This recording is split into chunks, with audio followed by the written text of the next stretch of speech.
लक्ष्मण तुम इस बात का करना मत अभिमान, मारा है गणनाद को हूं मैं अति बलवान।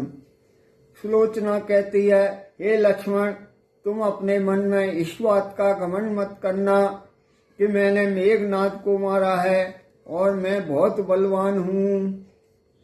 गणनाद लखन का महायुद्ध बस एक ऊपरी पर्दा था, वास्तव में दो सतियों का सत संग्राम भूमि में लड़ता था। सुलोचना कहती है कि मेघनाद और लक्ष्मण का युद्ध तो केवल ऊपरी दिखावे का था, वास्तव में तो ये युद्ध दो सती स्त्रियों के बीच में था। जो अवधपुरी में बैठी है उस तपस्विन से रण था मेरा, निज पति को रक्षित रखूंगी यह महाकठिन प्रण था मेरा। जो अयोध्यापुरी में लक्ष्मण की पत्नी बैठी हुई है उस तपस्विनी से मेरा संग्राम था। मैं अपने पति की रक्षा करूंगी ऐसा महाकठिन मैंने प्रण किया था। पर पति तो उसके साथी थे जो पर पत्नी हर लाया है, बस इसी एक दुर्बलता ने मुझको यह दिन दिखलाया है। पर मेरे पति तो उसका साथ दे रहे थे जो खुद एक पत्नी का हरण करके लाया है।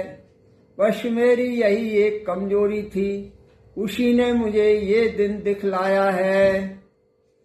मैं तो इस ओर अकेली हूँ, उस ओर साथ में सीता है, इसलिए प्रमीला से यह रण उर्मिला सती ने जीता है। मैं तो इस तरफ अकेली हूँ और उधर तो सीता भी साथ में है, इसलिए सुलोचना से यह युद्ध उर्मिला सती ने जीता है। पति का कर शर से बिना हुआ आकाश मार्ग से आया है, उसने ही पृथ्वी पर लिखकर सिर का सब पता बताया है। पति का हाथ बाणों से बिना हुआ आकाश मार्ग से आकर मेरे आंगन में गिरा है, उसी ने लिख करके मुझे ये बताया है कि शीश यहाँ रामादल में है।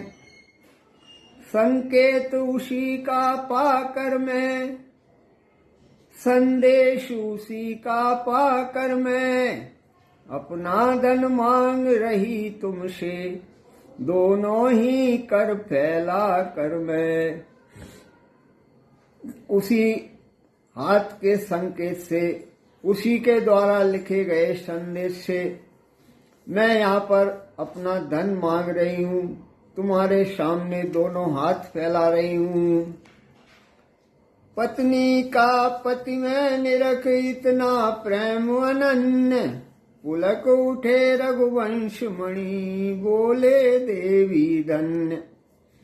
एक पत्नी का पति में इतना प्रेम देख करके भगवान श्री राम जी कहते हैं, धन्य हो देवी।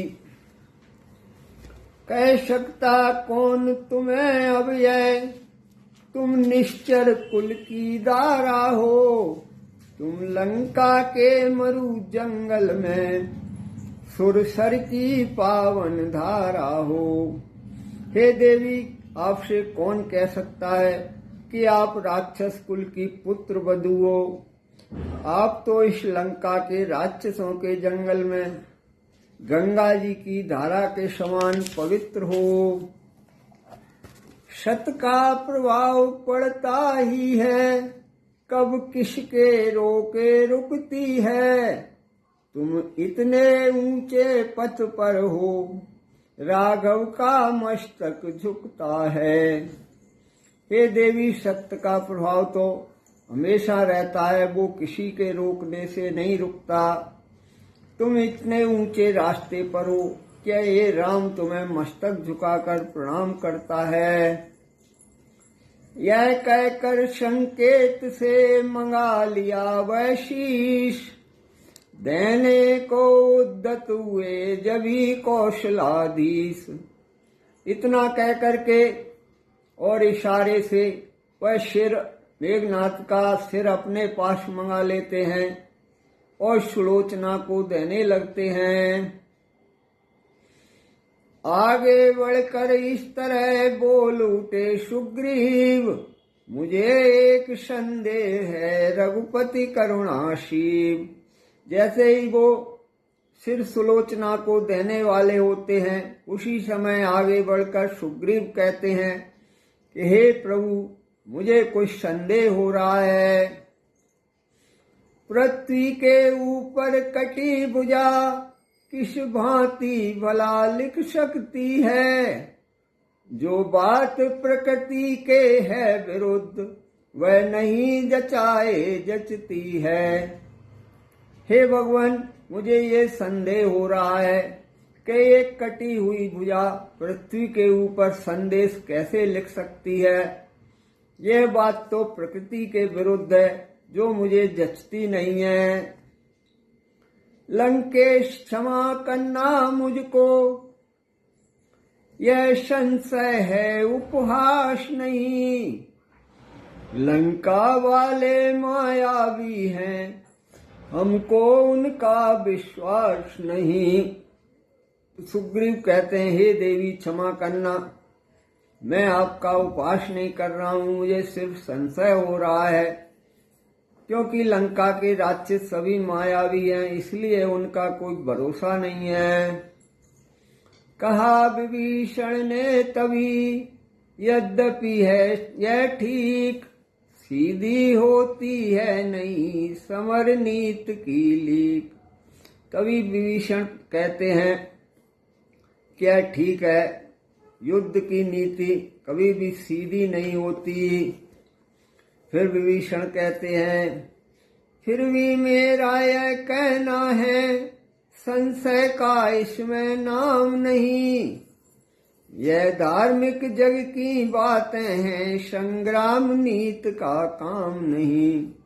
ये सुग्रीव, इसमें संशय वाली कोई बात नहीं है, ये धार्मिक संसार की बातें हैं, इनमें संग्राम की नीति लागू नहीं होती।